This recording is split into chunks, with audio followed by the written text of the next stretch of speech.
Hello everyone, in today's video I will be doing an initial setup and review of the Genuine Hickory £1.25 hatchet or camping hatchet from good old Harbor Freight.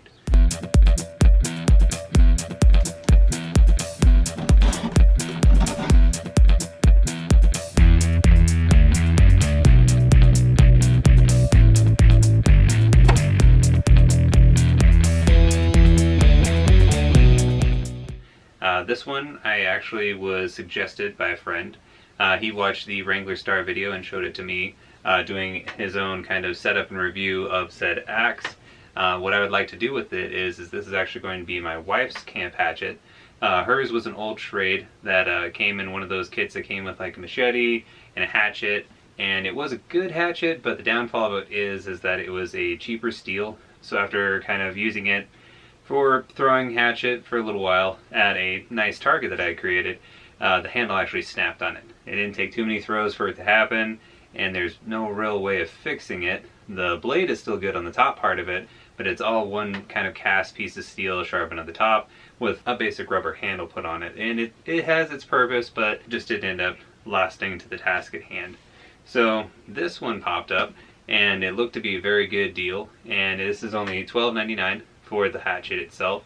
So I'm curious as well to kind of throw it through its paces and see how well it does on camping, and my wife needed one anyway. This all ended up actually working out perfectly for this coming weekend. So I will be taking this and cleaning it to the same kind of spec that Wrangler Star suggested. So if you haven't seen that video, I suggested it is a very good one of his. If not, this is something that'll give you kind of the first introspective of kind of going through the process of cleaning it up, taking off this really sheeny, kind of rough on your hands coating that they put on all hatchets nowadays. And I'll be making sure the blade has a little bit better kind of an edge on it for being able to split wood, as well as also just kind of chopping kindling, clearing, you know, little limbs and stuff off of a larger log, all the stuff that you would be doing while camping. So that is the whole principle behind this, and also it can be a backpacking hatchet. It's a little bit smaller, so it can fit on the outside or it can fit on the inside of her backpack. So when we do go camping or when we go hiking, she can have it just along with her. It's not super heavy. It's a little bit heavier being a wooden handle, but the pros outweigh the cons of that greatly in my personal opinion. So without further ado, we will take this here hatchet and clean it up, take all the stickers off of it, clean off this rough coating here, make sure that it looks a little bit nicer for the mating surface to the head, clean up the top of it, because with any piece of wood, they're all just a bunch of straws kind of strewn together.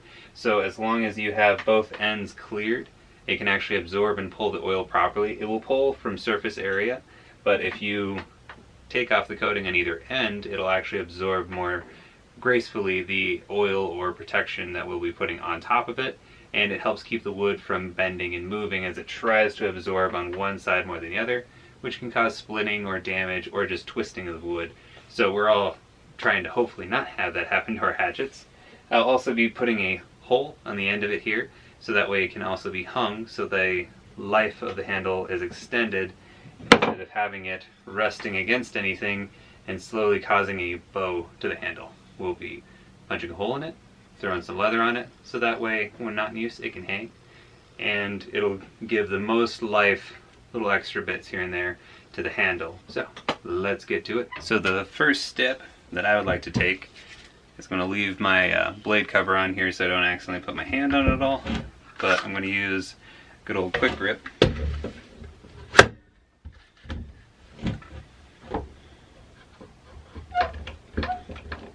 Get it nice and secure to my work desk here. I'm going to take just a simple pocket knife, and after kind of yanking this sticker off here a little bit, I'm going to scrape the rest of it here.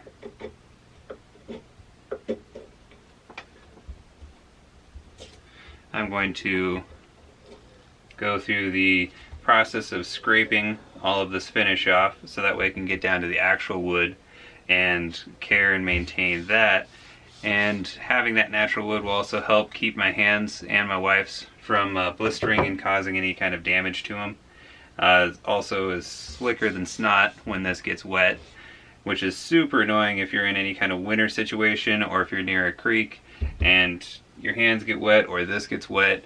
Sure, it keeps the wood from expanding or getting damaged, being like soaked in a river, but you'd have to have it in there for multiple days to a couple weeks for it to do any damage if you have your wood properly oiled and it isn't super dry absorbing the river water or just water in general. So, scraping this off, getting it to look a little bit nicer, a little bit more easily maintained, and kind of cleaning this up so that way you can kind of know exactly how much this may have shifted or moved at all, or if it needs any adjustment. This very nicely has 2 of these circle wedges in there to help kind of keep the center wedge in, which is awesome. Really great design in that. So this shouldn't move for any real intensive purpose, but if you needed to adjust it by hitting the end of the good old handle here to shift this up, you would actually have the ability to see it if you clean that away. So I'm going to get to scraping now.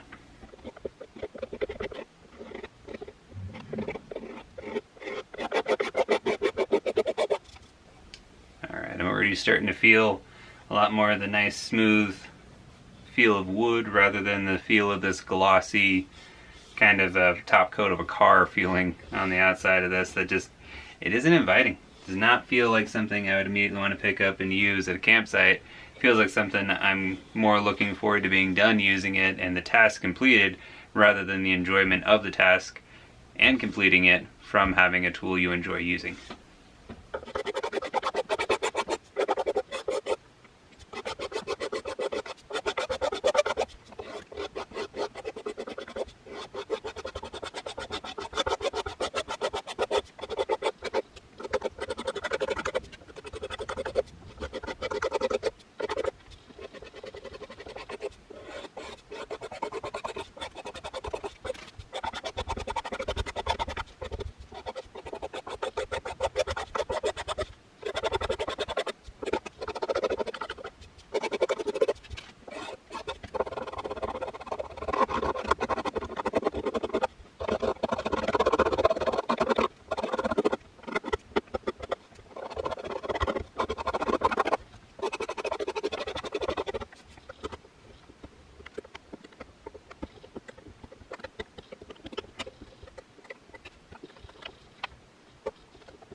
Alright, so the film just stopped. I've been keeping an eye on it, so it took me 16 minutes, just because I'm a little overboard with the detail on it.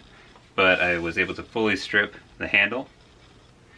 There's a little bit on the top here, but I'll just kind of hit that a little bit more with some sandpaper. I got the bottom pretty good. I'm going to kind of hit all of it with a bit of sandpaper because there is just a little bit of grit here and there from where the blade kind of drug a little bit. See if you can focus there for you. So yeah, there's a couple little drag marks, a little bit of shininess. So I'm going to sand this lightly. I'm not trying to remove a bunch of material, I'm just trying to get a nice smooth surface.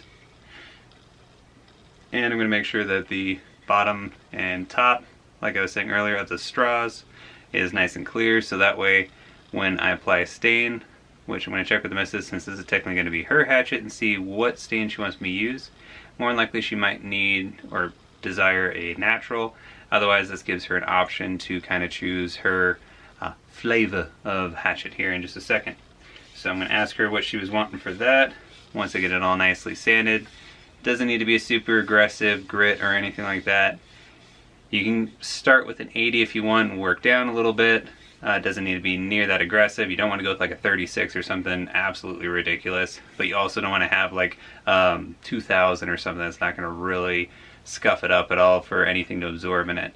You can do a stain and another light sanding, so that way you're getting just a few of the pores of the wood filled, because a lot of what you want with the oil is not only to naturally protect this from getting dirt and grime into the pores of the wood, having those pores filled with something like an oil or something like that keeps this from getting brittle, as well as it also helps the wood be more malleable, which in essence also on a very light scale will help this from, when you hit something, not potentially cracking and shattering. It'll absorb a little bit more when it has that moisture in it. Same kind of principle as a human that's super dehydrated has a better chance of doing damage to their muscles, tendons, and bones, rather than someone that's fully hydrated. Same type of principle with wood. Even though it's in this form, it still is alive to an extent. So as long as you keep it moisturized, just like your skin, it won't crack, won't damage, and you can have it around for a long time in that same kind of instance.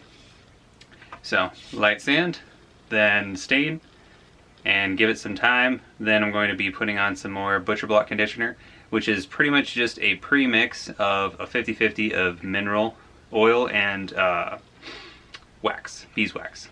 So you can do that yourself. You can oil it up, and then you can throw a sheen of oil or heated up wax over top of it if you prefer that.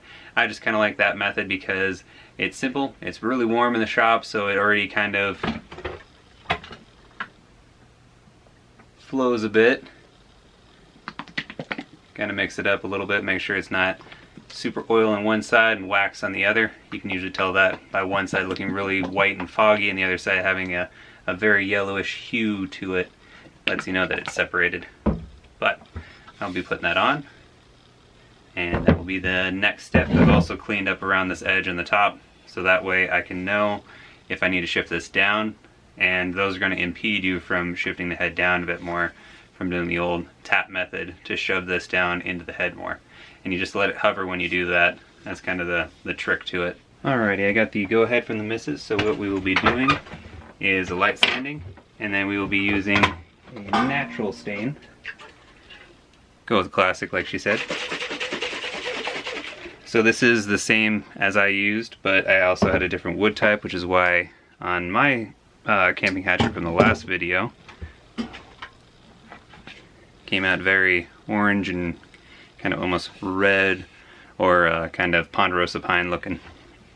So I'm going to do some scoring or just some light sanding.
Alright, so the next step is to drill the hole in the handle and then countersink it, so that way I can throw a piece of leather in it.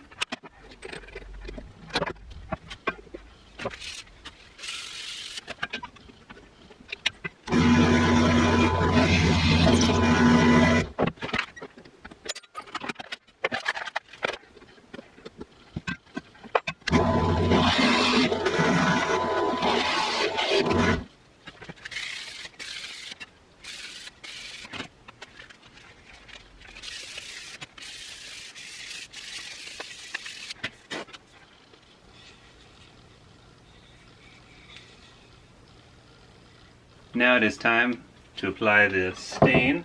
I'm pretty well happy with everything the way it is so far. So the main reason I kind of waited till now, stain the outside, and then if it doesn't fully penetrate and go all the way in, I wouldn't have Dremeled or cut a hole through it, and then you would just see exposed kind of blonde wood in the inside. Like this stuff too much, don't have too much left.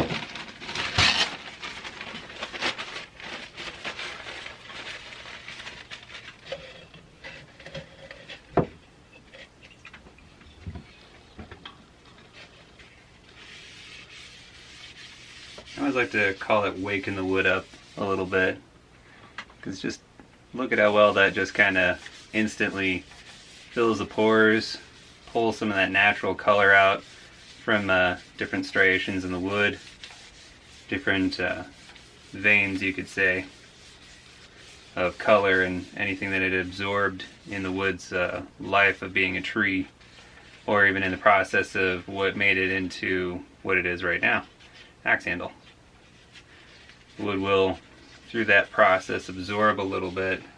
It never really stops absorbing and trying to pull moisture.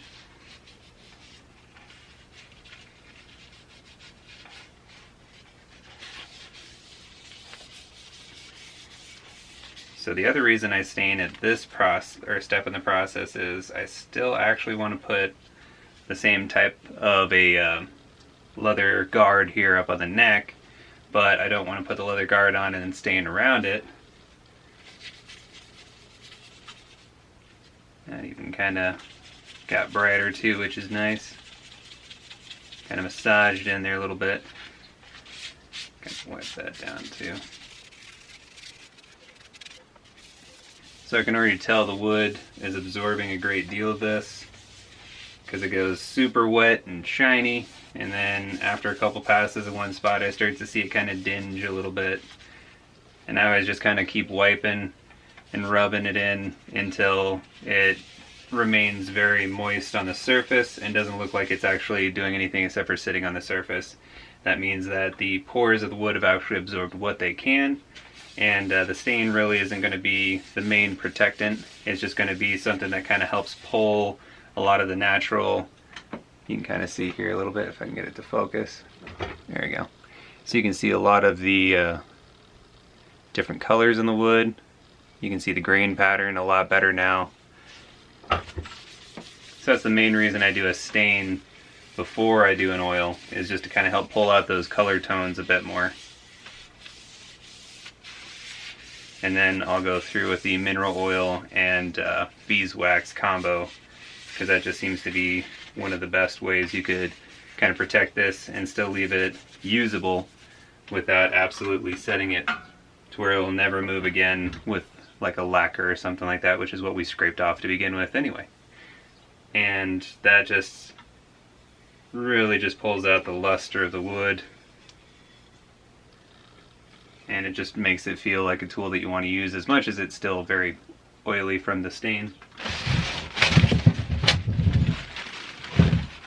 I'll give it a little while and then wipe off any of the excess. Start with just kind of wiping on the blade.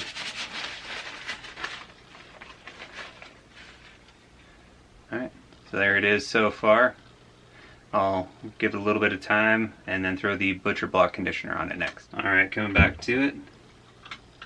It's done a real good job absorbing. The whole thing looks a lot more different in my opinion. Just looks a lot more ready for work. Nice and cleaned up. That's all polished. A little bit of sawdust on the table from earlier. But now it's time for the butcher block conditioner. And with this being beeswax and mineral oil, it's one of those things that I just kind of like to put it on my tool itself and rub it in with my hands, because then that way you're just kind of applying it and pressing in to the pores of the wood, a lot of it, and it also feels real nice on your hands afterwards.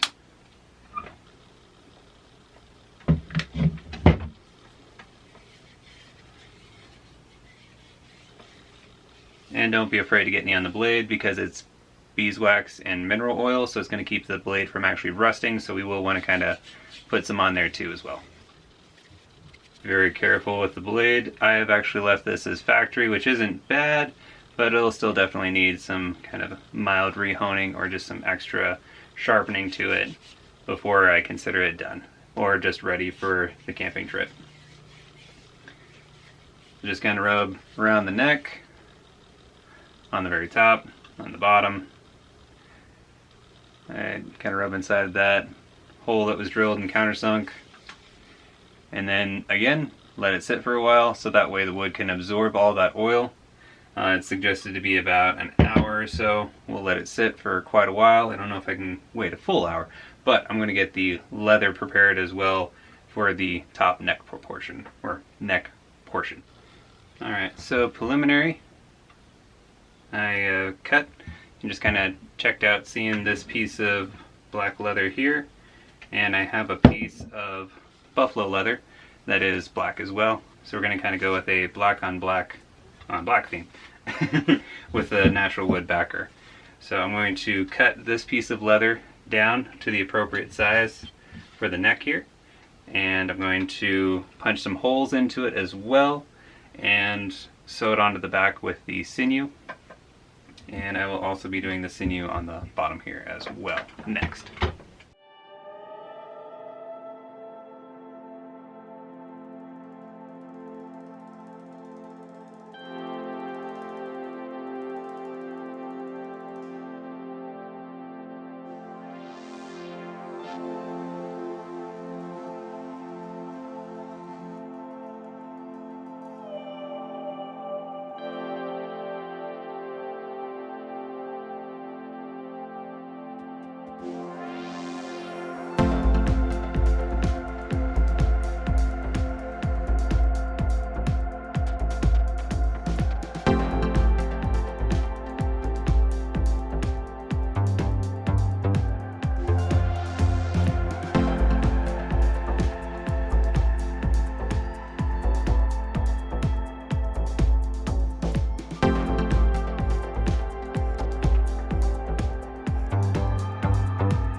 Now we're on to kind of reprofiling and dropping the shoulder a little bit on this edge, which is kind of abrupt for my liking.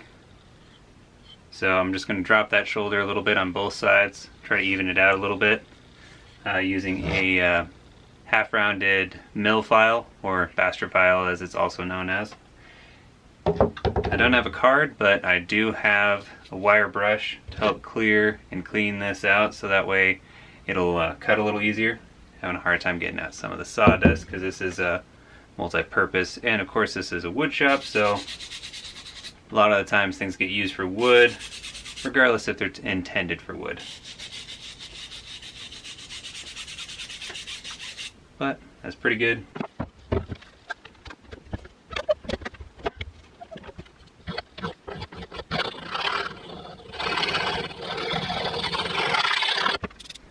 So I'm going to put this into time lapse so you don't have to deal with the noise here for a little bit until I get that shoulder to drop.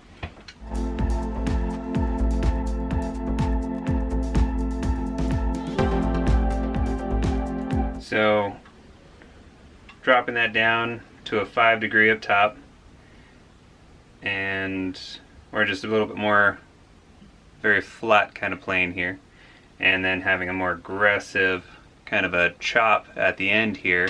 What I'm doing is instead of having such an aggressive hit like most axes kind of have this in the very tip of them, so that way they're meant to be a general purpose, so they'll hit and they'll just kind of split the wood, and that takes a lot of force and it doesn't do too good of a job.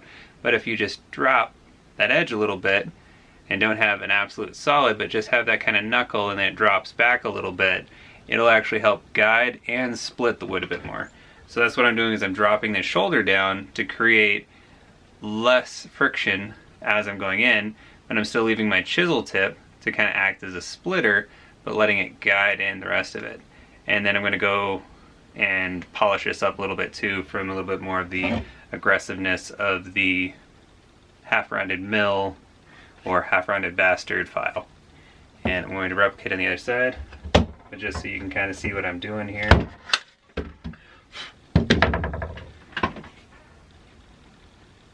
If I can get this to focus for you. There you go. So see how this side has a real harsh kind of wedge style here, versus this side still has that same kind of wedge point, but then the shoulder just drops off. So all I'm doing is refining that shoulder. I don't want to drop the whole geometry down, so that way it's just a flat sword essentially.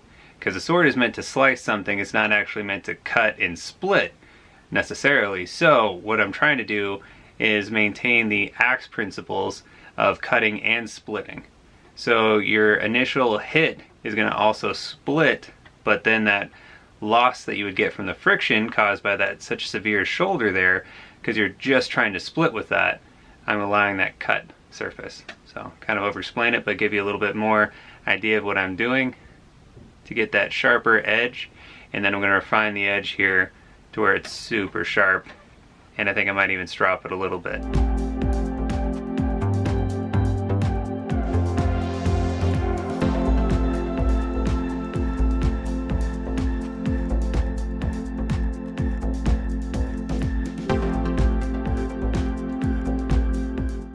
That completes the first segment here. I'm going to be taking this up camping, me and my wife and our very good friend as well, and for his birthday. And this will be kind of put through its paces as we just kind of set up camp, get kindling, make a few fires, do a little bit of what you would kind of just utilize your camp hatchets for. And this has turned phenomenally from what it was to what it is now. I'm astounded. It looks 10 times better in my own opinion. Now, a few of that is just putting leather pieces on it, I get that, but just overall, the feel of the handle, if you were able to feel it, and just the general look of the health of the entire piece, you could say, just seems to have gone up tenfold. And I was a little leery at first. My wife's favorite colors are kind of red first and foremost, gray and black, and I was kind of concerned with the black on black on black, but I actually really like it. It turned out really phenomenally well in comparison to what I was originally anticipating. And the utilization and use of the black thread also worked amazing. That is a upholstery thread. Originally I was going to use sinew, but we didn't have any, which is just fine. I ordered some up for future projects, but the thread, the upholstery thread, actually I think looks even better. Just kind of slicking the whole thing down, made it look just that much more fun and just very intriguing. I was very happy with the whole finished result of it. And to kind of show you here a bit, the wedges have that natural stain, as well as everything has been oiled with the good old Butcher Block conditioner, which is food grade of course, but in this setup and use, this is a use item. That is beautiful for the use of a Butcher Block of course, but it was also used on the knives and the cleavers for the Butcher Blocks back in the day too. Conditioned just as well, and it maintained the tools that were used on it. So this is a tool, and as it gets used, that will help to condition and maintain the structural strength and integrity of the unit. It'll help keep it from rusting from use, and it'll also work good on your hands as well as on the leather, which is also an animal skin. So it will help to condition that quite nicely. And this will hang just as well as mine does, and it will be an awesome tool for my wife, and I'm very excited. I kind of feel a little bit odd saying it, but her birthday will be the following week afterwards, and I kind of feel like this could be considered a gift. I don't know, we both talked about it and just got it, but I am definitely happy with all the work that has gone into it. So hopefully she'll enjoy it, and it can kind of be a pseudo gift in that regard, since this is going to be given to her. So hopefully she'll get a lot of enjoyment and a lot of use out of it. And if ever that handle breaks, I know a guy that can fix it up. I know that sounded kind of snooty, but I was just being funny. Alright, so I did that little bit better kind of edge geometry here. Kind of show you a little bit. We've been playing around with it and using it for the whole camping trip. We're actually on the final day of being up here. But she seems to be chopping pretty good.